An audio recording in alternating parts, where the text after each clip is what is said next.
त्यांना भाजपानं पाठिंबा दिला असं त्यांनी ट्विट केलं आहे. कसं बघता? एक असं आहे की NDA सोबत जाण्याचा आम्ही निर्णय त्या ठिकाणी घेतलेला आहे. स्वाभाविकपणाने राष्ट्रवादी काँग्रेस पक्ष राज्यात आणि ज्या ज्या ठिकाणी राज्याच्या बाहेर लढेल त्या ठिकाणी राष्ट्रवादी काँग्रेस पक्षाला पाठिंबा हा भारतीय जनता पक्षाकडून मिळणार आहे. सर, दुसरं आहे की जागा वाटप अद्याप झाली नाही राज्यातली. कधीपर्यंत जागा वाटपचा तिढा सुटणार आहे आणि कधी उमेदवाराची घोषणा होणार? कारण पहिल्या टप्प्यातलं मतदान जवळ आलेलं आहे. जागा वाटपाचा तिढा काही राहिलेला नाही. 80%च्या बाबतीमध्ये जागाच्या संदर्भामध्ये अतिशय समन्वयपणाने त्या ठिकाणी चर्चा झालेली आहे.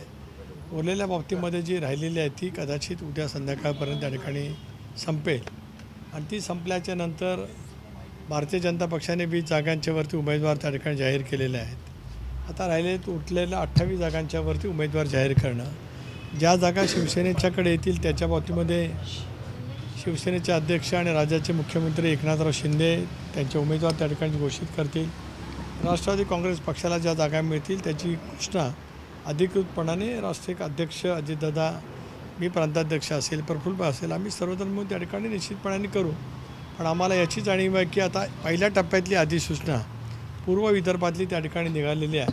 त्यामुळे यादी लवकर घोषित करणं हे पुढच्या काही कालावधीमध्ये अभिप्रेत आहे. सर, कालसुद्धा वर्षावरती बैठक झालेली होती. तिन्ही युतीतील महत्त्वाच्या पक्षातील प्रमुख नेते तुम्हीसुद्धा होता त्यामध्ये. मात्र ज्या ज्या ठिकाणी तिढा निर्माण झालेला आहे त्यावरती चर्चा झाल्याची माहिती आहे. बऱ्याच जागांवरती अजून तिढा कायम असल्याचं पाहायला मिळतं आहे आणि जी अंतिम बैठक आहे ती दिल्लीला होणार असल्याची सुद्धा चर्चा आहे. मी मगाशी सांगितलं की तिढा काही नाही, एक आणि बऱ्याच जागांवरती नाही. 80% काम संपलेलं आहे. राहिलेल्या जागांच्या बाबतीमध्ये 1-2 दिवसामध्ये त्या ठिकाणी चर्चा होईल. कालसुद्धा आमची दीर्घकाळ बैठक झाली. वस्तुस्थिती ती खरी आहे. माननीय मुख्यमंत्री महोदय होते, आदरणीय देवेंद्रजी होते, आदरणीय अजितदादा होते, मी स्वतः होतो, चंद्रशेखरजी बावनकुळे होते. प्रदीर्घ चर्चेतून आम्ही आगामी येणाऱ्या निवडणुका केवळ जागांच्या वाटपापुरतं सीमित नव्हे तर प्रचाराचं नियोजन एकंदरीत या संबंध निवडणुकीला सामोरं जात असताना घटक पक्षाला विश्वासात घेणं आणि मग महायुती म्हणून प्रचाराला जाण्याच्या दृष्टिकोनातून ज्या ज्या काही आवश्यक बाबी होत्या त्या गोष्टीवरती आम्ही सखोलपणे चर्चा केली. त्या दृष्टिकोनातून उद्याच्या भवितव्यामध्ये अंमलबजावणी झालेली पाहायला मिळेल. सर, विजय शिवतारे आरोपवर आरोप करत आहे. आज तुमच्यावर सुद्धा आरोप केला आणि दादावर सुद्धा केला. अजित पवार हे शरद पवारमुळेच आतापर्यंत त्याची ओळख जी आहे, अजित पवार शरद पवारमुळेच मोठे झाले असं त्यानं वक्तव्य केलं. तसंच सुनील तटकरे यांनी फ्रॉड करून पैसे कमवला असा एक तुमच्यावर सुद्धा आरोप केलेला आहे. कसं आहे की फार किंमत दिली की माणसाला स्वतःला असं वाटतं की आपण काहीतरी खूप मोठे आहोत. याच्यापेक्षा विजय शिवतारांच्या कुठल्याही गोष्टीचं महत्त्व आम्ही त्या ठिकाणी देऊ इच्छित नाही. त्यांच्या संदर्भातला निर्णय जो काही घ्यायचा असेल ते मुख्यमंत्री एकनाथराव शिंदे त्या ठिकाणी घेतील. माणसाच्या मनस्थितीवरती परिणाम झाला की मग अशी वक्तव्य बाहेर पडतात. त्याच्यापेक्षा वेगळं काही नाही. नवीन भिडू तुमच्यासोबत येतोय म्हणजे त्यांच्या संदर्भात काही चर्चा झाली आहे का त्यांच्या बैठकीत? बोल भिडूसारखा नवीन भिडू आहे का? एक असं आहे की शेवटी ती चर्चा राष्ट्रीय पातळीवरती त्या ठिकाणी सुरू आहे आणि कालच माध्यमांनी दाखवलं गेलं की काल मुख्यमंत्री उपमुख्यमंत्र्यांजवळ सुद्धा त्यांची चर्चा झाली. बघूया आता 1-2 दिवसामध्ये. मला असं वाटतं त्यांनीसुद्धा बैठक आज का उद्या काहीतरी बोलवल्याचं ऐकिवात आहे. मला माहिती नाही त्या ठिकाणी, पण त्या संदर्भातला सुद्धा जो काही निर्णय असेल ते काय 2-3 दिवसामध्ये त्या बाबतीतली अंतिम घोषणा होईल. अनेक वेळा तुमच्यावर म्हणजे तुमच्या पक्षावरती त्यांनी आरोप केले, त्यामुळे आता त्यांच्यासोबत जुळवून घ्यायला एक असं आहे की राजकारणातली समीकरणं ही बदलत असतात. केवळ आमच्यापुरता सीमित आरोप केले तशातला काय भाग नाही. ज्यांच्या समय ते इच्छितात त्यांच्या बाबतीतली सुद्धा त्यांची वक्तव्य काय काय ठिकाणी असू शकतात. राजकारणामध्ये हे होत असतं.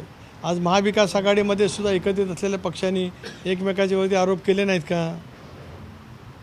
उद्धव ठाकरेंनी काँग्रेसवरती, राष्ट्रवादी काँग्रेस पक्षावरती आरोप केले नाहीत का? राष्ट्रवादी काँग्रेस पक्षाने त्यावेळेच्या उद्धवजींच्यावरती आरोप केले नाहीत का? काँग्रेसनी केले नाहीत का? राजकारणामध्ये होत असतं आणि त्याला ती राजकारणातली एक तरीची अपरिहार्थ आहे असं पण त्या ठिकाणी सर्वांनी मानावं. धन्यवाद. तुमच्यावर टीका केली, आमचा पक्षही चोरला आणि चिन्हही चोरलं असं त्यानं सभेतून वक्तव्य केलं शरद पवार यांनी. एक असं आहे की आदरणीय पवारसाहेब जे जे मत प्रकट करतील, व्यक्त करतील त्या संदर्भामध्ये मी काही बोलणार नाही. हे मी अगोदरच त्या ठिकाणी जाहीर केलेलं आहे. पण पक्षाच्या संदर्भामध्ये असलेली भूमिका राष्ट्रवादी काँग्रेस पक्ष म्हणून राष्ट्रहित लक्षामध्ये ठेवत लोकशाहीच्या मार्गाच्या माध्यमातून आणि चव्हाण साहेबांनी जो विचार दिला त्या माध्यमातून दादांच्या नेतृत्वाखाली आम्ही जी भूमिका घेतली त्या भूमिकेवरती निवडणूक आयोगाने शिक्कामोर्तब केलं आहे, विधानसभा अध्यक्षांनी केलं आहे आणि परवासुद्धा आपण जर काय पाहाल तर सर्वोच्च न्यायालयानेसुद्धा एक तऱ्हेचं शिक्कामोर्तब त्या ठिकाणी केलेलं आहे. त्याच्यामुळे स्वाभाविकपणाने ज्यावेळेला निवडणुकीचा प्रचार चालू होत असतो त्यावेळेला तशापैकी वक्तव्य त्या ठिकाणी होत असतात. यापेक्षा मला त्या बाबतीमध्ये अधिक मत काय प्रदर्शित करायचं नाही आहे. निवडणुका सुरू होतील, प्रचाराच्या तोफा ठणठणतील, त्यावेळेला त्या संदर्भामध्ये असेल ते आमची जी काय बाजू असेल ते आम्ही महाराष्ट्रातल्या जनतेच्या समोर निश्चितपणे त्या ठिकाणी मांडू.